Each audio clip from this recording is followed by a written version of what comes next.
La montagne est toujours aussi belle, mais je vois bien qu'elle souffre. Chaque année, le rocher gagne du terrain sur la glace.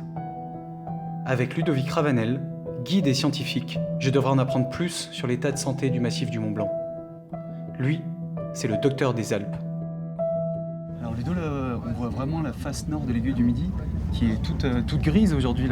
Est-ce que c'est normal pour une fin d'été? C'est un peu le symptôme de l'évolution de la montagne actuellement, c'est-à-dire que les faces elles se dessèchent de plus en plus.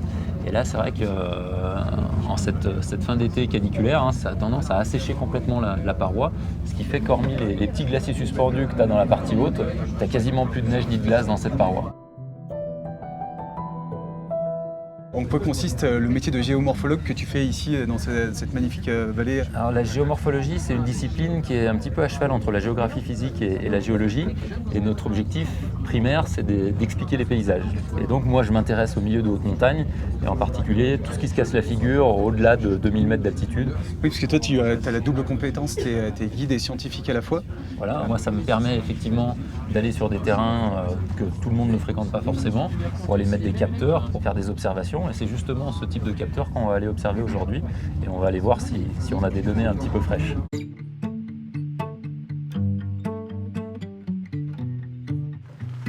Avec un beau temps. Ici, là. Ouais, lever de soleil sur le Cervin là-bas. D'accord, juste là-bas. On sent vraiment que cette roche, elle est vraiment fracturée et très Par endroits, friable. elle est très fracturée, ouais. C'est un héritage de la formation des Alpes tout simplement. Mais il D'accord. faut imaginer que dans les fractures en profondeur, tu as de la glace. C'est de la glace. Et c'est celle qui est importante pour la stabilité des montagnes. Ce ciment de la glace, c'est ce que tu appelles le permafrost. Alors le permafrost, c'est un état thermique. Et cet état thermique permet ensuite la présence d'un ciment de glace. Ah, c'est fou parce qu'avec avec le réchauffement climatique, on fait fondre ce ciment et tous les blocs peuvent descendre petit à petit. Voilà, alors, dans l'été, on va du coup avoir des petits blocs qui vont tomber. Et plus on va sortir de l'été, plus on va avoir des gros volumes qui peuvent tomber parce qu'en fait, la chaleur, elle pénètre très longtemps dans la paroi. Ah, c'est toute une installation là. Ici, on a un forage à 10 mètres de profondeur. Et dans ce forage, dans ce trou tout simplement, on a installé des capteurs de température. Il y en a une quinzaine qui sont répartis tout au long des 10 mètres. Les données sont transmises par le tube. On a un petit panneau solaire qui permet d'alimenter en électricité. Ok. Une batterie, parce qu'il ne fait pas beau tous les jours ici à l'aiguille du Midi. Et puis ensuite, un enregistreur de données. Et puis tout le système aussi de transmission des données. Donc en fait, tu as les mesures en temps réel depuis ton canapé. Tout à fait. Super. Là, ça fait 10 ans maintenant qu'on mesure les températures. Et on voit que la roche, elle se réchauffe quand même assez rapidement. Et au fond, on voit que les températures sont encore négatives, mais pas non plus très froides. On est autour de moins 3 degrés. On est juste en dessous de l'aiguille du Midi, de toutes ces fondations. Est-ce que la fonte du permafrost va menacer les installations touristiques? Alors, heureusement, aujourd'hui, la température, elle ne pose pas de problème de sécurité. Par contre, dans plein d'endroits dans les Alpes, on a des infrastructures qui, effectivement, sont bousculées par le réchauffement climatique, avec des pylônes qui bougent, avec des gares de téléphériques qui s'affaissent, des gares de télésièges qui bougent. Donc ici, on a presque de la chance parce qu'on est très haut en altitude, à une altitude où le permafrost est encore bien froid, chose qu'on n'aura peut-être plus dans 15, 20 ou 30 ans.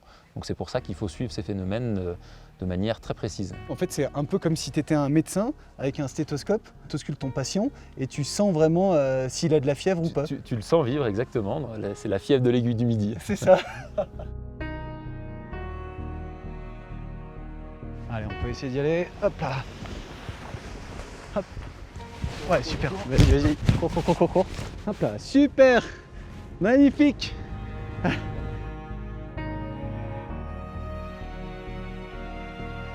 On voit super bien l'aiguille du Midi. Ouais, on voit toute la face nord qui est bien sèche. Ah ouais, c'est vrai qu'on la voit vraiment bien là-bas. Là. Tous les dépôts d'écroulement qu'on voit quasiment au pied de chacun des couloirs.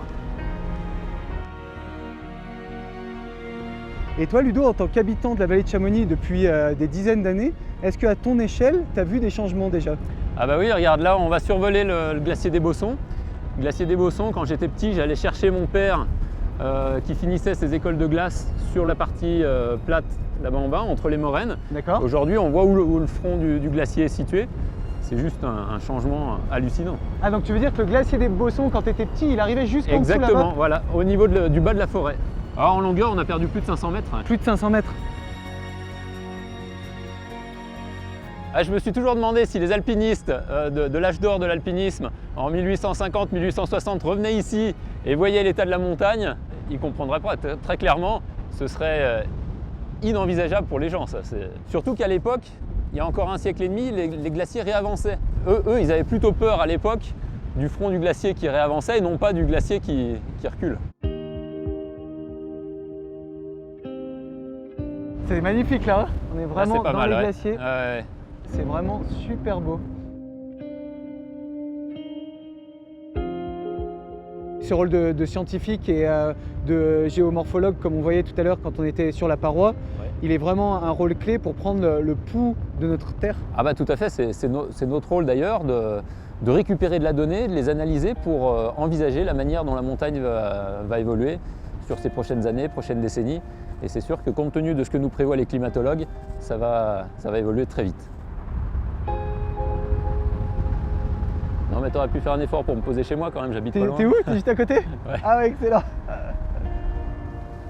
Hop là, nickel. Hop là, Super. tout pile. Bon, c'était vraiment un vol génial au-dessus du glacier là. Ouais, chouette. Et pour préserver un peu tout cet environnement, est-ce que tu as des solutions toi que tu pourrais nous donner pour lutter contre le dérèglement climatique et la pollution atmosphérique? Les solutions, c'est sûr qu'il faut les trouver à marche forcée. Ici, par exemple, dans la vallée de Chamonix, on est aux premières loges de ces effets du réchauffement. Et ce réchauffement, on peut lutter évidemment à notre échelle. Il y a toutes les solutions individuelles qui existent. Réduire sa consommation de viande, réduire ses déplacements, moins consommer d'une manière générale. Et puis après, la pression qu'on peut faire auprès des décideurs, auprès des politiques. Ici, au niveau de la vallée, c'est relativement facile parce que c'est des gens qui sont montagnards. Par contre, à une échelle plus large, c'est souvent un petit peu compliqué. Et c'est vrai que les gens, en venant ici à Chamonix, se rendent mieux compte de ce que c'est que le réchauffement climatique.